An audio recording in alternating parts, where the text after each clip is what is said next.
So hello Radhe Radhe friends, कैसे हैं आप सब। आशा करता हूँ आप सब अच्छे होंगे। हम लोगों ने शुरुआत किए थे HTML लैंग्वेज का, जिसमें हम लोगों ने पार्ट 1 और पार्ट 2 कर लिया था। अभी है HTML लैंग्वेज का पार्ट 3 और इसी के साथ में हम लोगों का HTML लैंग्वेज भी एंड हो जाएगा। और इस वीडियो में हम लोग देखेंगे एप्लीकेशन फॉर्म को बनाने के लिए। तो चलिए अभी हम HTML लैंग्वेज के पार्ट 3 वीडियो को शुरुआत करते हैं। ये रहा मेरा लैपटॉप और हमने VS कोड ओपन कर लिया है, जिसके अंदर फोल्डर ओपन कर लिया है और फोल्डर के अंदर हमने index.html की फाइल ओपन कर ली है। अभी हम टाइटल को चेंज करेंगे। टाइटल में एक नाम रखेंगे जिसका नाम है लर्निंग। टाइटल से क्या चेंज होता है वो मैंने पार्ट 1 में समझा रखा है। आप लोगों ने नहीं देखा है तो उस वीडियो को जरूर देख लेना। इसके बाद में हम शुरू करने वाले हैं प्री टैग। प्री टैग और पैराग्राफ टैग में कोई अंतर नहीं होता है, सिंपल सा बेसिक सा मतलब होता है। प्री टैग में आप जो कुछ भी लिखेंगे वो वैसे ही लिख के चला आएगा, without ignoring spaces and ignoring next line.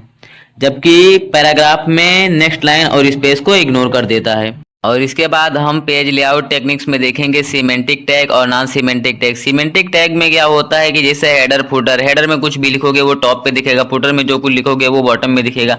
But dip tag जो कि नॉन सिमेंटिक टैग में आता है, इसका कोई अलग से अपना स्पेशल मतलब नहीं होता है। जो वेबसाइट में टॉप पे दिखता है उसे हेडर बोलते हैं, जो बीच में दिखता है उसे मेन बोलते हैं, जो बॉटम में दिखता है उसे हम फुटर बोलते हैं। और तीनों को लिखने का तरीका आप लोग देख सकते हैं। जैसे हम मैंने पैराग्राफ टैग को लिखा था सेम उसी तरीके से इसको लिखेंगे। और ओपन विथ लाइव सर्वर से जब ओपन करेंगे तो वेबसाइट में कुछ इस तरीके का दिखेगा, आप लोग देख सकते हैं। और हम इसको करेंगे इंस्पेक्ट, क्योंकि किसी भी वेबसाइट में अगर कुछ भी जानना है कि वो किस तरीके की कोडिंग से बना हुआ है तो उसको हम राइट क्लिक करके इंस्पेक्ट से ही जान सकते हैं। फिर इसके बाद में हम पढ़ेंगे सेक्शन टैग। सेक्शन टैग का कुछ बेसिक से ज्यादा मतलब होता नहीं है। जैसे हमारी एक शॉप है, उसमें हमारे पास कुछ प्रोडक्ट है, उसका रेंज कितना है या उसका MRP कितना है, तो उन सारी चीजों को अलग अलग पार्ट में डिवाइड करने के लिए हम सेक्शन टैग का यूज करते हैं। इसके बाद में हम पढ़ेंगे आर्टिकल टैग। इसका बहुत ज्यादा मतलब नहीं होता है, सिंपल सा मतलब होता है जैसे कोई टॉपिक है उसके बारे में हमें आर्टिकल में लिखना है तो वो आर्टिकल टैग का यूज किया जाता है। इसके बाद में हम पढ़ेंगे साइड टैग। जैसे हम कभी वेबसाइट को ओपन करते हैं तो साइड में एडवर्टाइजमेंट का वीडियो चलने लगता है, जबकि वो हमारा मेन पार्ट है नहीं। तो इस चीज को दिखाने के लिए कि एडवर्टाइजमेंट हमारा मेन पार्ट नहीं है, उसके लिए हम यूज करते हैं साइड टैग का। और एक बार हम फिर से पढ़ेंगे एंकर टैग को, लेकिन इस बार हम जब लिंक को ऐड करेंगे तो जब हम लिंक पर क्लिक करेंगे तो वो न्यू टैब में ओपन होगा, उसी टैब में ओपन नहीं होगा। तो इसको किस तरीके से लिखेंगे उसका टेक्स्ट हम देख लेते हैं और इसके बाद में देखते हैं ओपन विथ लाइव सर्वर से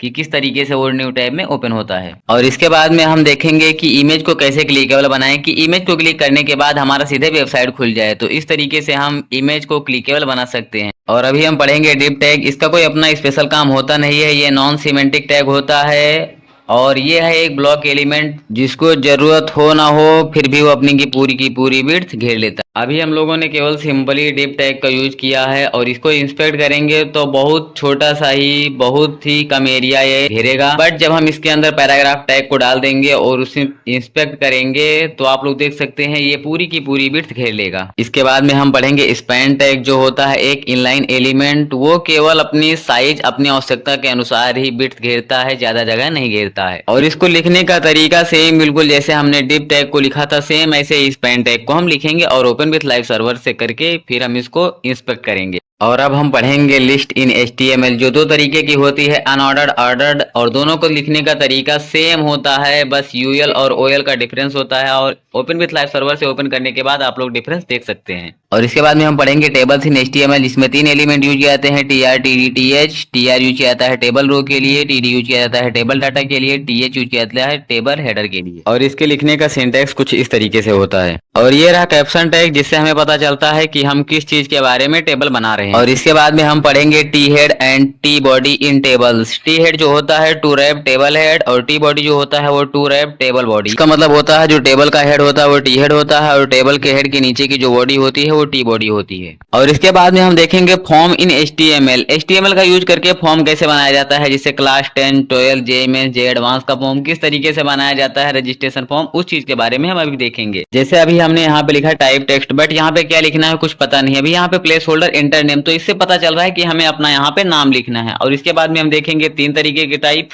type text, type password and type number.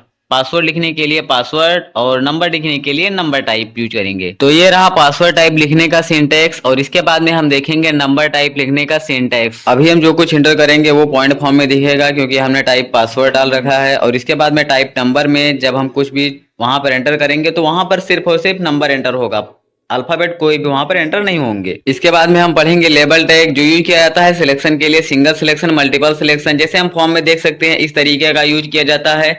और कोई भी पेपर जैसे एडवांस का पेपर होता है तो मल्टीपल सिलेक्शन, सिंगल सिलेक्शन इस तरीके से आता है। तो टाइप रेडियो और चेकबॉक्स दो टाइप से कर सकते हैं, बट नेम अगर आप सेम रखेंगे तो वो मल्टीपल सिलेक्शन में आएगा, नेम डिफरेंट रखेंगे तो वो सिंगल सिलेक्शन में आएगा। हम देखने वाले हैं फीडबैक का सिंटैक्स, क्योंकि वेबसाइट के अंदर फीडबैक रहना जरूरी होता है, जिससे हमें उसका रिस्पॉन्स भी पता चलता है। और अभी हम देखने वाले हैं सेलेक्ट टैग का सिंटैक्स। जैसे फॉर्म में आप लोगों ने देखा होगा सिटी को सिलेक्ट करने का, दिल्ली मुंबई कैसे बनाते हैं, तो उसका ये रहा सिंटैक्स। और ये रहा अपना सबमिट बटन बनाने का सिंटैक्स, जिसको हम दो तरीके से बनाएंगे, एक तो इनपुट का यूज करके और दूसरा बटन टैग का यूज करके। ये रहा सबमिट बटन बनाने का सिंटैक्स। बटन और इनपुट से दोनों का सिंटैक्स अलग है, बट दोनों का रिजल्ट तो सेम ही रहेगा। इसके बाद हम पढ़ेंगे आई फ्रेम टैग, जिसका बेसिक सा मतलब होता है वेबसाइट के अंदर और एक और वेबसाइट क्रिएट करना। सॉरी, यहाँ सिंटैक्स में ओनली एसआरसी रहेगा। और इसके बाद में सबसे लास्ट है हमारा वीडियो टैग। जैसे वेबसाइट के अंदर कोई भी वीडियो को ऐड करने के लिए हम वीडियो टैग का यूज करते हैं। सिंपल सा सिंटैक्स होता है, वीडियो, एसआरसी और रिलेटिव लिंक आप वहां पे लिख सकते हैं, जिससे आपके वेबसाइट में एक अच्छा सा वीडियो वहां पर आ जाएगा। अभी मैंने किसी भी वीडियो का लिंक यहाँ पर एंटर नहीं किया था, तो इसलिए आप लोगों को यहाँ पर कोई वीडियो नहीं दिख रहा होगा।